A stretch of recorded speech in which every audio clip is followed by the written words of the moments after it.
ሃይ ጋይስ ዛሬ የ30 ቀን ሻዶው ወርክ ቻሌንጅ ዴይ 3 ላይ ደርሰናል።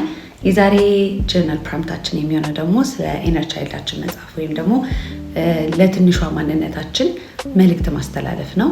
which is my favorite ኢነር ቻይልድ መንከባከብ፣ ፍቅር መስጠት በጣም ስለምወድ ማለት ነው። ኤኒዌይ ምንድነው የሚሆነው ፕሮምፕታችን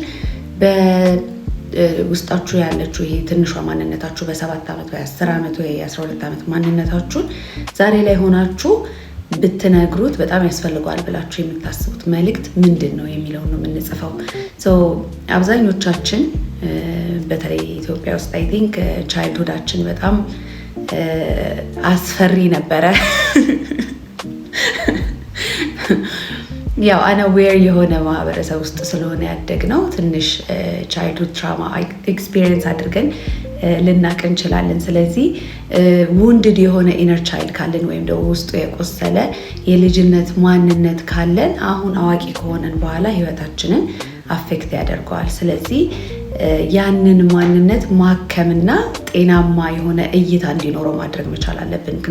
ምክንያቱም ኢነር ቻይልዳችን ውንድድ ከሆነ ለላይፍ ያለንን ፐርስፔክቲቭ በዛ በውንድድ እይታ ሊሆን ስለሚችል ማለት ነው። ስለዚህ ያንን ማጥራት ስለሚያስፈልግ ዛሬ ላይ ቁጭ ብላችሁ እስቲ በልጅነታችሁ ኤክስፒሪየንስ ካደረጋችሁት አሁን ለምሳሌ ላይክ የመወደድ ስሜት፣ የመፈለግ ስሜት ተሰምቷችሁ የማያውቅ ሰዎች ልትኖሩ ትችላላችሁ። የብቸኝነት፣ የባዶነት ስሜት የሚሰማችሁ ሰዎች ልትኖሩ ትችላላችሁ። እና ያንን ማንነታችሁን ዛሬ ላይ ሆናችሁ አለውልህ፣ እወድሃለሁ፣ እወድሻለሁ፣ መቼም ትቼሽ አልሄድም፣ ተፈላጊ ነሽ፣ አስፈላጊ ነሽ፣ you're worthy you're loved ብላችሁ ብትነግሩት ምን ያህል ውስጣችሁ እንደሚታደስ ኤክስፒሪየንስ እንድታደርጉ ስለምፈልግ ነው ይሄንን የመረጥኩት ማለት ነው። ይሄንን ቶፒክ ዛሬ ላይ ቁጭ በሉና እስቲ ምንድነው ማዳመጥ የምትፈልገው ያቺ በ9 ዓመት ያለችው ማንነታችሁ ምን ብትነግሯት ነው ከፍ የምትለው፣ የምትታደሰው፣ የምትታከመው፣ የመወደድ ዋጋ ያለው ስሜት የሚሰማት ወይም ደግሞ ድጋፍ እንዳላት ወይም ደግሞ ሴፍ እንደሆነች የሚሰማት የሚለውን ነገር በዝርዝር ጻፉ።